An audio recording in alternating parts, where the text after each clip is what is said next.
اعوذ باللہ من الشیطان الرجیم بسم اللہ الرحمن الرحیم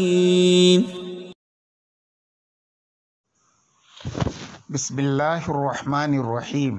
میں مجاہد حسین رضوی، استاذ دارالعلوم غریب نواز الہ آباد درجہ ثامنہ کے متعلمین سے مخاطب ہوں اور بیضاوی شریف کا درس دینے جا رہا ہوں۔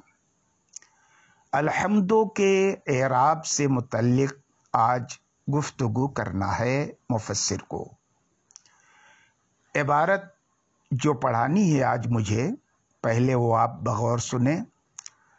وَرَفْعُهُ بِالْإِبْتِدَاءِ وَخَبَرُهُ لِلَّهِ وَأَصْلُهُ النَّسَبُ وَقَدْ قُرِئَ بِهِ وَإِنَّمَا عَدَلَ عَنْهُ إِلَى الرَّفْعِ لِيَدُلَّ عَلَى عُمُومِ الْحَمْدِ وَثَبَاتِهِ لَهُ دُونَ تَجَدُّدِهِ وَحُدُوثِهِ وَهُوَ مِنَ الْمَصَادِرِ الَّتِي تُنْصَبُ بِأَفْعَالٍ مُضْمَرَةٍ لَا تَكَادُ تُسْتَعْمَلُ مَعَهَا۔ اس سے پہلے کہ میں عبارت کا سلیس ترجمہ کروں آپ کے سامنے، یہ بتا دوں کہ آج مفسر الحمدو کے تعلق سے ایک نحوی بحث کرنے جا رہے ہیں۔ اس نحوی بحث کا خلاصہ یہ ہے کہ اعرابی اعتبار سے الحمدللہ اصلاً منصوب تھا، یعنی اصل میں حمدن للہ تھا، اور یہی وجہ ہے کہ بعض لوگوں نے اسے مفعول بہی ہونے کی وجہ سے منصوب مانا ہے، اور بعض لوگوں نے مفعول مطلق ہونے کی وجہ سے۔ جو حضرات حمدن للہ کو مفعول بہی مانتے ہیں وہ نوجیدو فعل مقدر مانتے ہیں، یعنی نوجیدو حمدن للہ، اور تقدیری عبارت کیا ہوئی؟ نوجدو حمدن للہ۔ اور جو لوگ مفعول مطلق مانتے ہیں، یعنی اصل کے اعتبار سے جو حمدن للہ تھا، یہ حمدن للہ مفعول مطلق ہے، تو ظاہر ہے یہاں پر ایک فعل مقدر ماننا پڑے گا، اور فعل کی تقدیر کے ساتھ تقدیری عبارت کیا بنے گی؟ نحمد اللہ حمدا، نحمد اللہ حمدا۔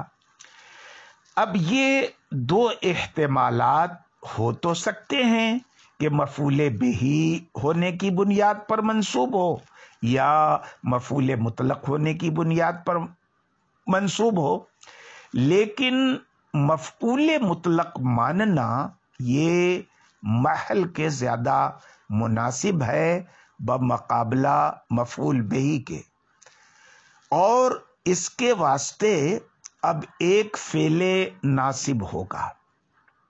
ظاہر ہے فعل ناصب اس لیے ہوگا کہ مفعول مطلق مصدر ہوتا ہے، اور مصادر یہ معنی حدسی ہوتے ہیں، اور ان معنی حدسیہ کا تعلق کسی نہ کسی محل کے ساتھ ہوگا۔ اب وہ تعلق بطور صدور کے ہوگا یا بطور وقوع کے؟ اگر تعلق بطور صدور کے ہے تو وہ فاعل ہے، اور اگر بطور وقوع کے ہے تو وہ مفعول بہی ہے، اور یہ تعلق تقاضا کرتا ہے کہ ان مصادر کو ان کے محل کی طرف منسوب کیا جائے، تو گویا کہ ایک ایسی چیز ہونی چاہیے جو نسبت پر دلالت کرے، یعنی اس بات پر دلالت کرے کہ آخر یہ مصدر کس کی طرف منسوب ہے۔ اور ہم نے جب جستجو کی تو فعل سے زیادہ موزوں چیز نسبت بیان کرنے کے لیے نہیں ملی، اس لیے بیان نسبت کے واسطے ہم افعال کو مصادر کے ساتھ ذکر کرتے ہیں۔ اب کبھی ایسا ہوتا ہے کہ مصادر ہی کو فعل کی منزل میں مان لیا جاتا ہے اور مصدر کو فعل کے لفظاً و معنن دونوں اعتبار سے فعل کا قائم مقام مان لیا جاتا ہے، جس کی وجہ سے افعال کو حذف کر دیا جاتا ہے۔ اب یہ رہی بات کہ کس موقع پر افعال کو حذف کر کے مصادر کو ان کے قائم مقام کیا جائے گا، تو اس کے لیے نحویوں نے ایک ضابطہ بیان کیا ہے۔ وہ ضابطہ یہ ہے کہ اگر مصدر کے بعد فعل کا فاعل یا مفعول بطور اضافت یا حرف جر کے ساتھ مذکور ہو اور او مفعول مطلق بیان نوع کے لیے نہ ہو، تو ایسی صورت میں فعل کا حذف کرنا قیاساً واجب ہوتا ہے۔ الحمدللہ کے موقع میں بھی یہی بات ہے، کیونکہ یہاں پر بھی لفظ اللہ جو نحمدو کا مفعول ہے، وہ حمد کے بعد بطور حرف جر کے مذکور ہے، الحمدللہ، لہذا فعل کو حذف کرنا ضروری ہے۔ اسی اصول کی طرف مفسر نے اشارہ کرتے ہوئے یہ عبارت کہی ہے کہ یہ یعنی حمد ان مصادر میں سے ہے جن کے افعال جو ہیں یہ محذوف ہوتے ہیں اور کبھی بھی ذکر نہیں کیے جاتے۔ بہرکیف اصل حالت الحمدللہ کی حمدن للہ تھی، نسبی حالت۔ اب بعض حضرات اس پر الف لام داخل کرنے کے بعد بھی منصوب ہی رکھتے ہیں، اور یہ قرات شاذہ ہے، پڑھا گیا ہے الحمدللہ رب العالمین، اور اسی لیے قاضی صاحب کہتے ہیں وقد قرئ بہ کہ نسب کے ساتھ الحمدللہ پڑھا گیا ہے۔ اور اکثر حضرات جب حمد کو الف لام